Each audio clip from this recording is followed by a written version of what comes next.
அனைவருக்கும் வணக்கங்க. இன்றைக்கி என்ன பண்ண போகிறோம்னாங்க, பச்சை பயிறு கடையில் தாங்க. வாங்க இந்த பச்சை பயிறு கடையில் சூப்பராக எப்படி பண்ணலான்னு பார்க்கலாம். அதுக்குங்க ஒரு வடை சட்டி ஒன்று அடுப்பில் வச்சுட்டுங்க, வெறும் வடை சட்டியில் 1/4 கப்பு பாசி பருப்பு சேர்த்திருக்கிறேங்க. அதை நல்லா மணம் வர்ற வரைக்குங்க, பருப்பும் லைட்டாக செவந்து வர வரைக்கும் நல்லா வணக்கி எடுத்துக்கணுங்க. வணக்கி எடுத்துகிட்டு குக்கரில் சேர்த்திக்கலாங்க. குக்கரில் சேர்த்தி பருப்பு நல்லா கழுவி எடுத்துகிட்டு வந்துட்டுங்க, இப்போது ஒரு சொம்பு தண்ணி சேர்த்திருக்கிறேங்க.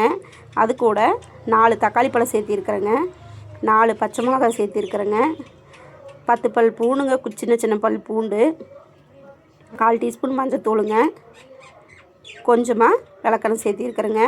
விளக்கெண்ணெய் வந்து எல்லா பருப்பு வகைக்குமே சேர்த்திக்கிங்க, ரொம்ப நல்லதுங்க. கூட இன்னொரு 1/2 சொம்பு தண்ணி சேர்த்திக்கிறேங்க. குக்கர் மூடி போட்டுங்க 3 விசில் விட்டு எடுத்துக்கலாங்க.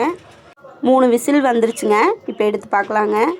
பருப்பு வந்துங்க சூப்பராக பூ போல் வெந்து வந்துருச்சுங்க. இப்போ நம்ம ரசம் வைக்கிற மாதிரி இருந்தால் 2 தக்காளியும் தண்ணி எடுத்துக்கலாங்க. நம்ம இப்போ ரசம் வைக்கலைங்க, அப்படியே கடைஞ்சிக்கலாங்க.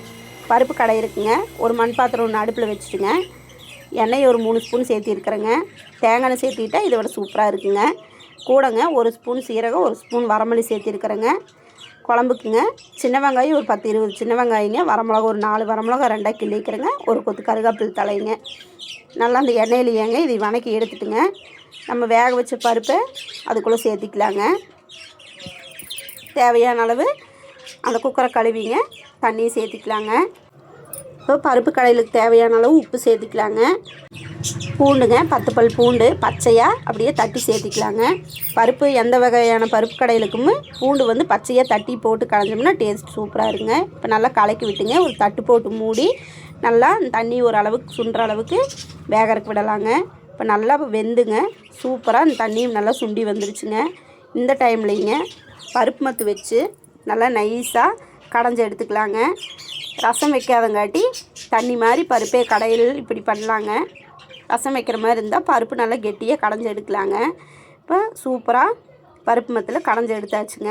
சூடாக சாதத்துக்கு ஊற்றி சாப்பிட்டா செம டேஸ்ட்டாக இருக்குங்க. இந்த மாதிரி ஒரு டைம் செஞ்சு பாருங்கள், உங்களுக்கு ரொம்ப பிடிக்குங்க. இந்த வீடியோ உங்களுக்கு பிடிச்சதுன்னா லைக் அண்ட் ஷேர் பண்ணுங்கள், சேனலை சப்ஸ்கிரைப் பண்ணுங்கள். தேங்க்யூ.